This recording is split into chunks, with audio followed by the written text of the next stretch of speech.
Welcome in to Outkick the Show. I am your fearless leader, Clay Travis, and I have been on the road for the past 10 days. I am excited to now be home and be able to hang out with you guys and talk about the issues of the day. First of all, I want to thank everybody who came to our Lock It In show in Vegas. It was a phenomenal experiment that turned out, I think, better than anybody could have anticipated. We were live at the MGM Grand Sportsbook on Thursday, Friday, and Saturday, and it was flat out extraordinary. I appreciate all of you who came by, who said hi, anybody that I ran into during the weekend in Vegas. All right, we got a lot of things to dive into. NCAA tournament on to the Sweet 16, 28-year ratings high, and there is much to talk about there. The Mueller report is out, and Donald Trump has been completely vindicated. This is a remarkable story, another failure by the mainstream media. Rob Gronkowski has retired. What will the impact be on that situation with the New England Patriots? And Michael Avennati, who was one of the leaders of the resistance, one of Donald Trump's top critics, the attorney for Stormy Daniels, has now been arrested in the midst of allegedly extorting Nike. What was going on there? There is a lot to discuss. Duke also survives. Was it a legit survival or was it an illegitimate survival? We will talk about all of that. But we begin with what I think is an amazing story. This is an amazing story. The NCAA tournament hit a 28-year ratings high in the opening weekend on Friday, Saturday, Sunday. That was despite the fact that out of all the games that were played, there weren't actually that many good games. There weren't actually that many upsets in the mix. If you break down all the games that were played, Tennessee, Iowa, which we'll talk about in a minute, Duke, Central Florida, Maryland, Belmont, LSU against Maryland, and maybe, I guess, if you want to count the Auburn, New Mexico State game, and Kentucky against Wofford, that was really the only good games. So there were 32 games in Thursday, Friday, and then 16 more on Saturday, Sunday, and I just named about 6 of the games that were by far the best. That was it, right? That was pretty much the extent of the interesting aspect of this story. And I want to tell you how I spent my time. I talked about this on the radio some. I don't know about you. I'm actually curious to hear from you guys. Do you prefer watching a game that you really care about with friends in a public setting or sitting and watching a game by yourself at home? Maybe this is me being antisocial. I'm curious what your answers are on Twitter and also on Facebook. I'm an alone guy. I would rather sit and watch the game that I really care about by myself. So I woke up in my hotel room in Vegas on Sunday. I'm in a huge casino. I could easily go down to a sports book and be surrounded by tons of people watching a big game, gambling on it, rooting for it. When I really care about a game, I would rather watch it by myself. Now, by myself doesn't mean that I'm not on social media or that I'm not with kids running around through the house and everything else. But in my ideal world of major games, I would be sitting in front of a big flat screen with no other noise and no other sound, right? So I also do something that may be a little bit unique. I turn the sound off. I get frustrated by announcers when I really care about a game. I can watch the game and tell what happened. I don't need to hear their opinion. I know what needs to happen in every game scenario. I feel like most of the time when I really care about a game, announcers just frustrate me.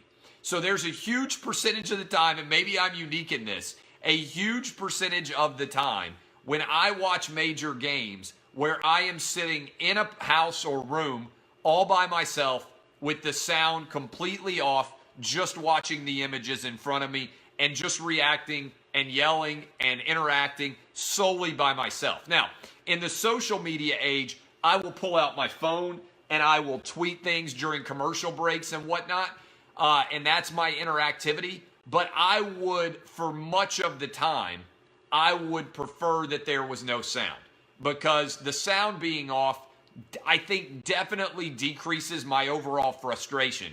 And I was watching that Tennessee-Iowa game as Tennessee gave up a 25-point lead, which would have tied the all-time biggest choke job in the history of the NCAA tournament. And hearing the announcers makes it so much worse. I know that Iowa is on an incredible run. I know that Tennessee has inexplicably chosen not to go to Grant Williams, who is the lifeblood of their team down the stretch. I know that Admiral Schofield just pulled up from 3 with 50 seconds left and got pulled out of the game, and nobody else is noticing it.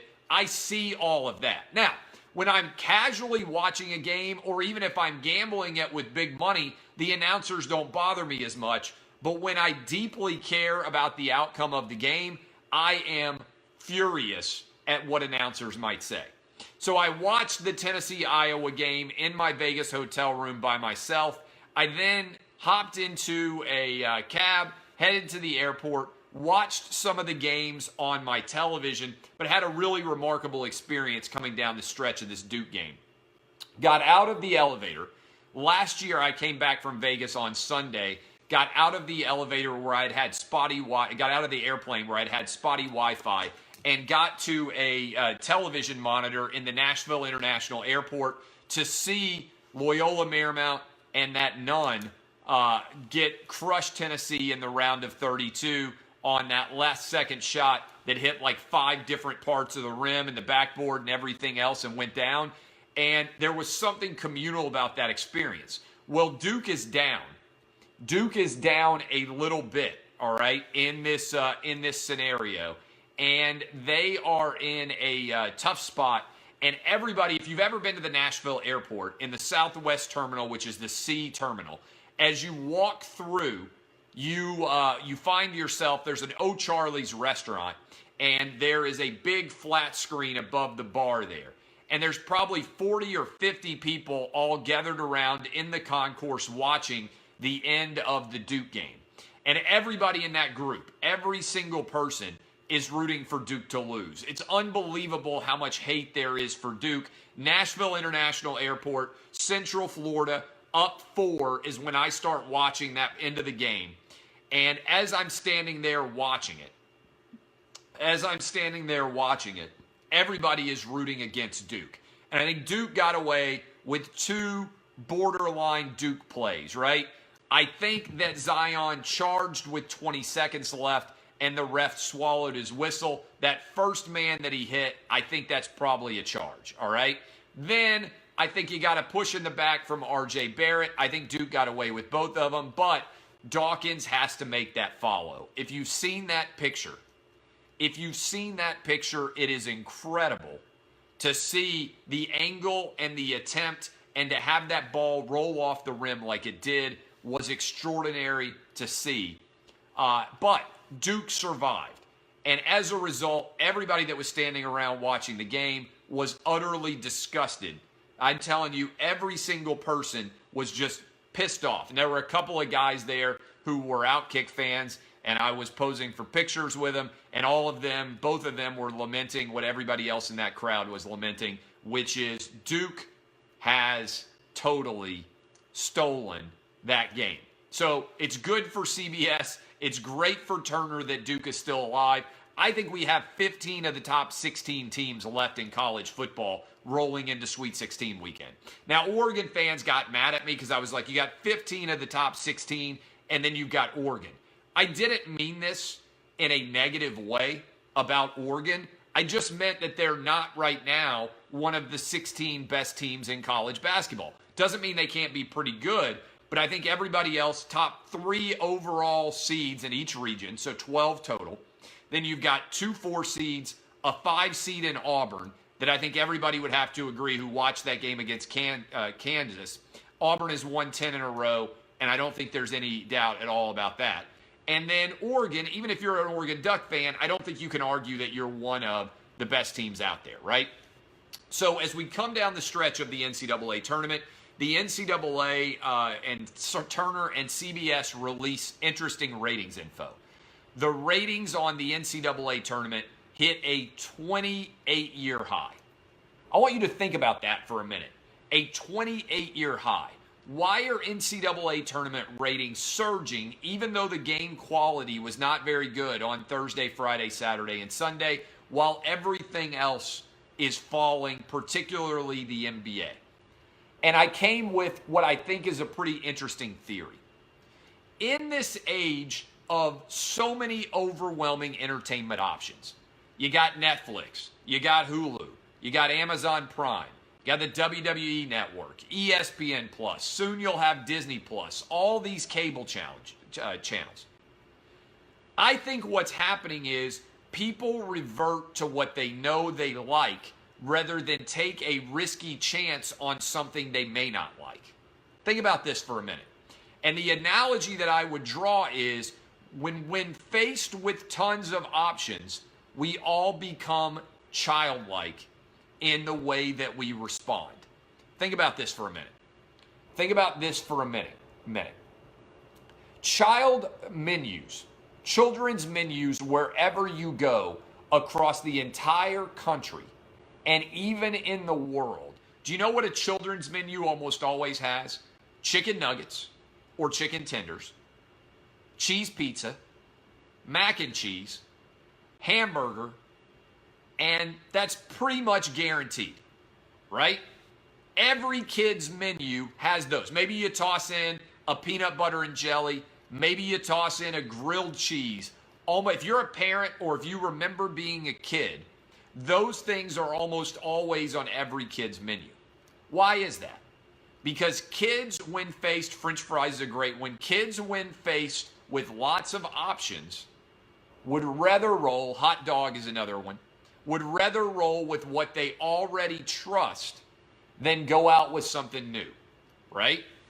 I think we're becoming like that in our modern media environment. If something is popular, it's going to become even more wildly popular. If something is on the edge, it's going to be harder to break through. And the NCAA tournament and the Super Bowl and relatively few events have broken through such that you rely on them. It's hard to screw up chicken tenders. It's hard to screw up cheese pizza. It's hard to screw up the NCAA tournament, even if the game itself is not that good. Now, I also think this is happening. Gambling is having a major impact in the growth of the NCAA tournament. Legalizing gambling is making people in the states where gambling is officially quote-unquote legal more likely to watch more minutes of games because they've got money on the line as opposed to just their bracket. In your bracket, a 20-point win, you can write them in and go ahead and move on to the next game. But if you've got the over-under or you've got the point spread in play, then you're more likely to watch. Now, some people say, well, if that's true, Clay, why isn't it helping the NBA regular season? I'll tell you. Because the NBA regular season, it's impossible to know which players are going to be on the court. We got load management issues.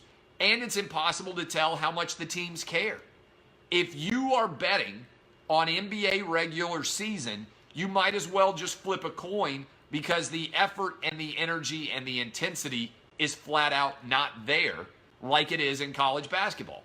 The next star in college basketball who sits out an NCAA tournament game will be the first because of load management. Now, I'm here to tell you that what gambling is also doing is it's going to shine a brighter light on how awful college basketball officiating is. I am driven insane in tight basketball games by how arbitrary and flat out bad much of the college basketball officiating is in this country. If you are ever out there watching college basketball, you know exactly what I'm talking about. It is nearly impossible to predict what referees are going to do from one moment to the next. And I think with gambling will come greater scrutiny of awful calls. So that is my takeaway of the NCAA tournament. Right now, this is wild. If you're my age, you remember 1990 and 91 when you had those great Duke versus UNLV rivalries. We are having the same ratings right now as we did back in 1991 when Grant Hill, Bobby Hurley, and Christian Laettner from Duke were all going head-to-head with Larry Johnson, with Stacey Augmon, with Greg Anthony, with Anderson Hunt, all those great teams from UNLV going head-to-head with that great Duke team. 28 years later, we are having the same viewership, and it's not the Zion effect. The numbers were already that high before Zion even played.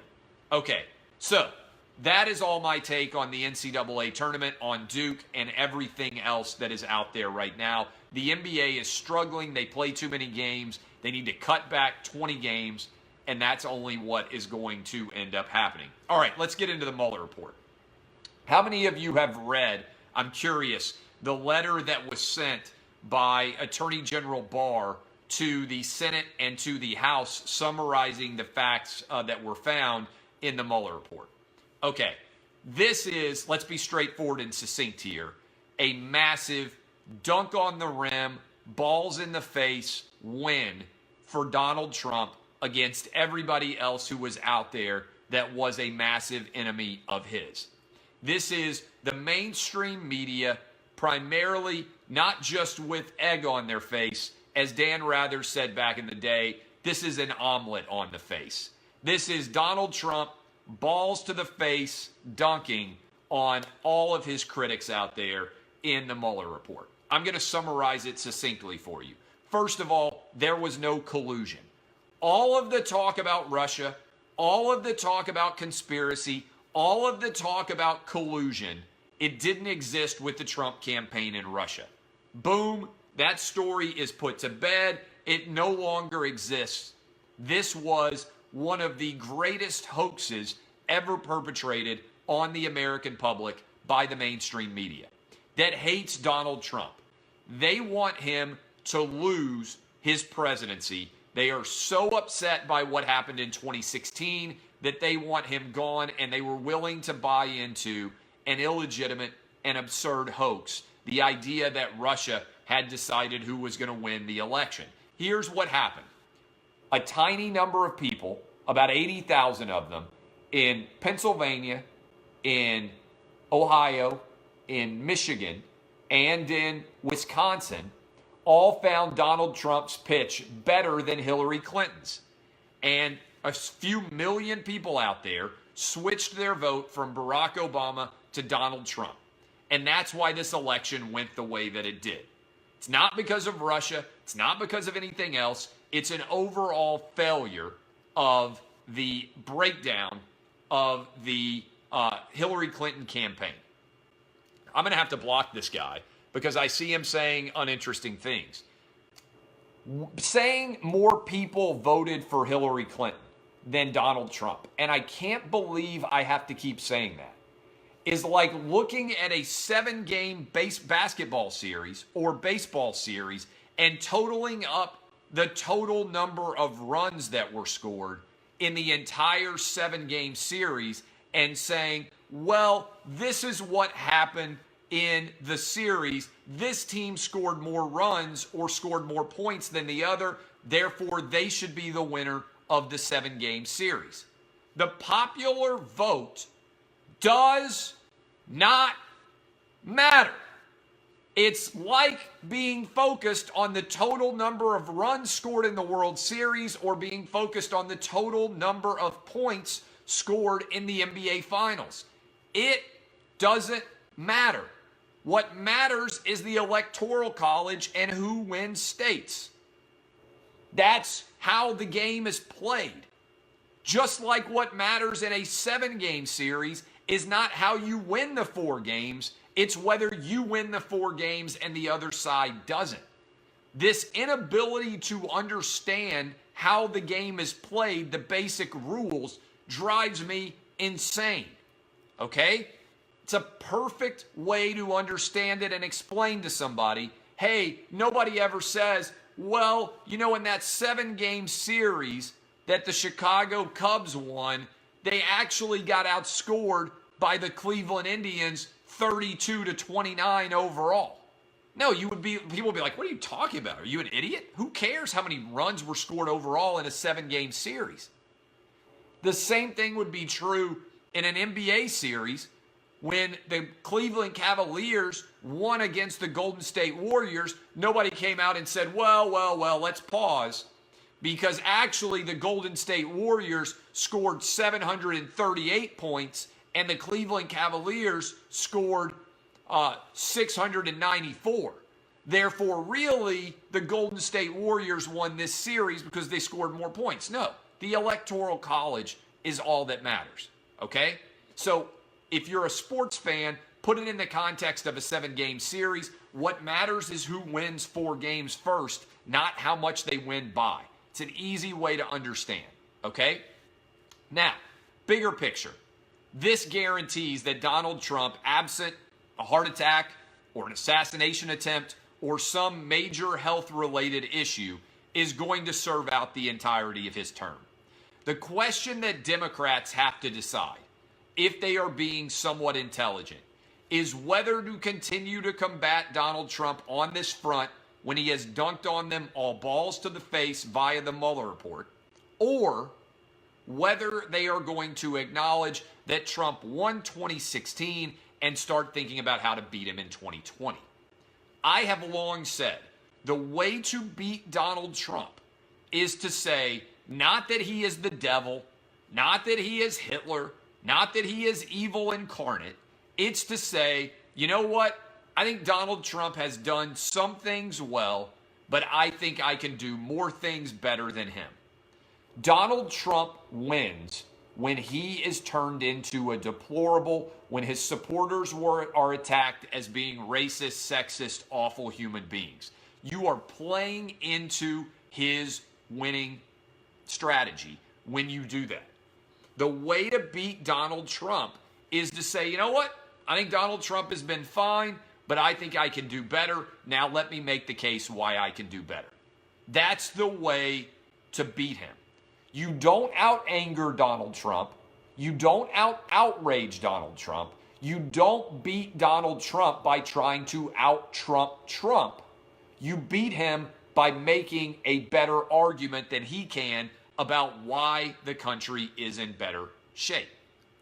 I think the best possible duo, being honest with you, in the wake of the Mueller report, the Democrats, if they want to win in 2020, would nominate Joe Biden, and he would run with Stacey Abrams, the governor from Georgia. Boom, they win. They win the election. I think they beat Donald Trump in 2020. Because then you have an old white guy in Joe Biden with the Obama stamp and a young black woman on his ticket running against an old white guy in Donald Trump, and he is able to go fight for all those voters in Scranton, Pennsylvania, for all those voters in Toledo, Ohio, for all those voters in upstate Michigan and in Minnesota, right? And in Wisconsin. That's where this election should be decided. And that's where the election would be decided if you ran an old white guy like Joe Biden against Donald Trump in 2020. It takes away all the identity politics arguments. It takes the election out of the prism of identity politics. What I think is more likely is that the Democrats fall deeper into the identity politics pothole, that they completely eliminate anybody who is a white man from being in the running to be the nominee for their party, and that they go with somebody like Kamala Harris, who is a black woman and represents the exact opposite of Donald Trump. That's what social media would lead the Democrats to do.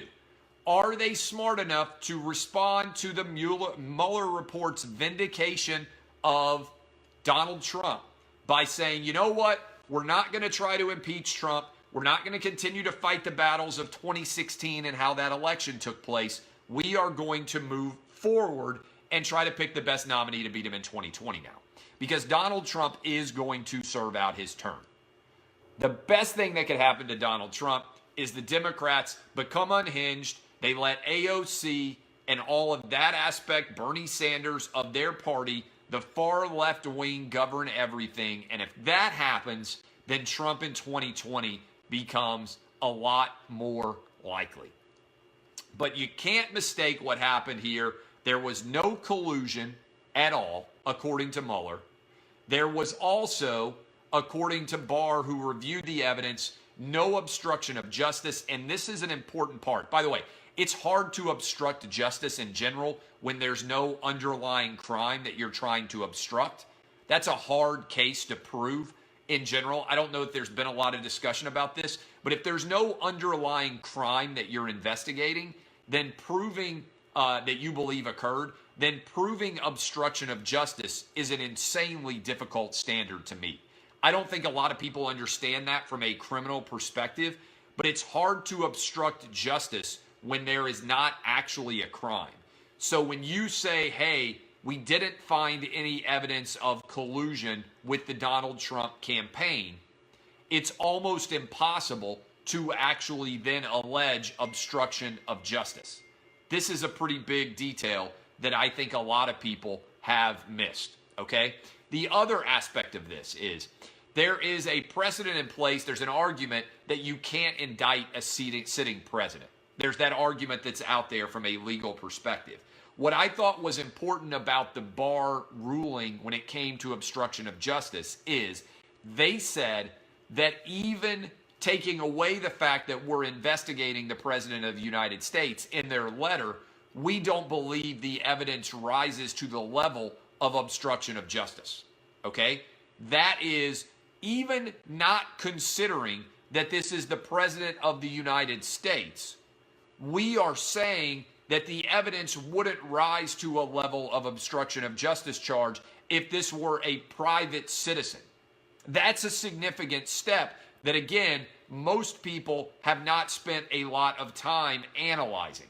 This was as sound of a win as could possibly happen for Donald Trump. I do think that releasing the report with the parts that might be classified and with the parts that might be inaccurate, it's not inaccurate, but that aren't public and wouldn't deserve to be public, that cleaning that up is probably a good move in the long run.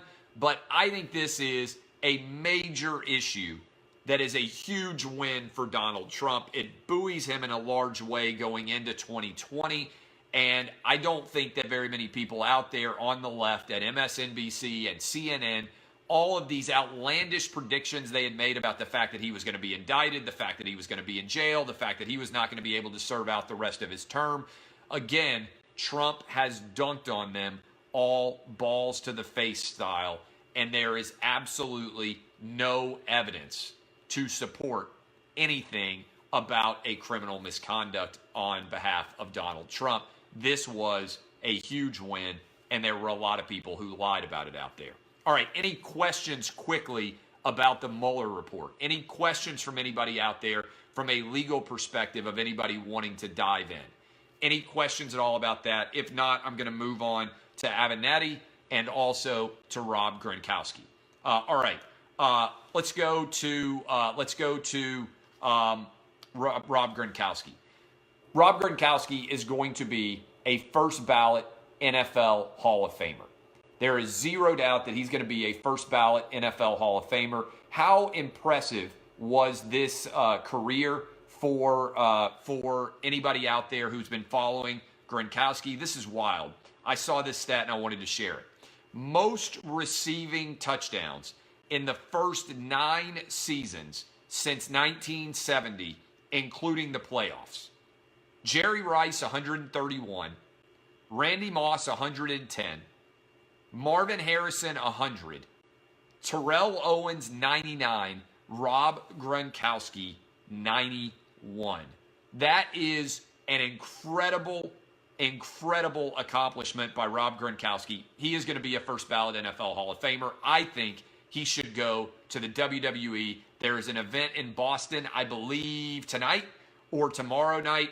I think he'll show up and make a performance in WWE. Wouldn't stun me if he's also wrestling at WrestleMania. I'm not sure that he wants to do it full time, but I think it would be a good move. I also think if you heard his agent say, well, if Tom Brady calls him and says we need him, it wouldn't stun me if Rob Gronkowski comes back after sitting out not even a full season and plays down the stretch for the New England Patriots if they're in the running for the playoffs or the Super Bowl again. All right, finally, Michael Avennati took to Twitter and said he was calling a press conference at 11 o'clock tomorrow Eastern to let a major company have it regarding a scandal surrounding college recruiting involving Nike schools. And what happens then? Amazingly, almost simultaneously, he gets charged with crimes by U.S. attorneys on the East Coast and the West Coast. You will remember Avennati as being the lawyer who defended Stormy Daniels. It's impossible for Donald Trump to have been vindicated more than the Mueller report coming down and being cleared. And then on top of the Mueller report coming down, for his most fervent critic in the resistance, this man who'd been saying for years Donald Trump is not going to finish out his term. CNN darling, as somebody just said. Remember, I'm banned from CNN for saying I like the boobs and First Amendment and the First Amendment. Michael Avennati was on CNN all the time, and he has now been alleged to be running fraud, extortion. I mean, he faces 50 years in prison. He might spend the rest of his life in prison now. The irony of Michael Avennati going on CNN all the time to argue that his client was going to bring down Donald Trump and that Trump was going to prison, and instead Avennati ends up going to prison in his place. This, my friends, was a great week for Donald Trump. I don't know what's going to happen in 2020. If the Democrats were smart, they'd nominate Biden. He'd run with Stacey Abrams. Boom. They'd be on their way. All right, I love all of you. If you enjoy Outkick the Show, share it. A lot of good discussion today.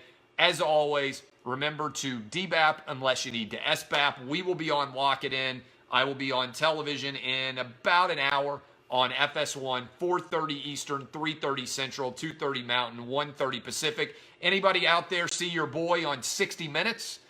I wasn't actually being interviewed on 60 Minutes, but they used clips from Lock It In on CBS last night. Thanks for everybody who tagged me in the story they were doing about sports gambling. I thought that was pretty cool to be on 60 Minutes for everybody to be able to hear my voice there. My name is Clay Travis. This has been Outkick the Show. Kisses for all of you. DBAP unless you need to SBAP. This has been Outkick the Coverage. Outkick the Show. I will see you tomorrow. See y'all. Love you. Thank you, Facebook. Love you.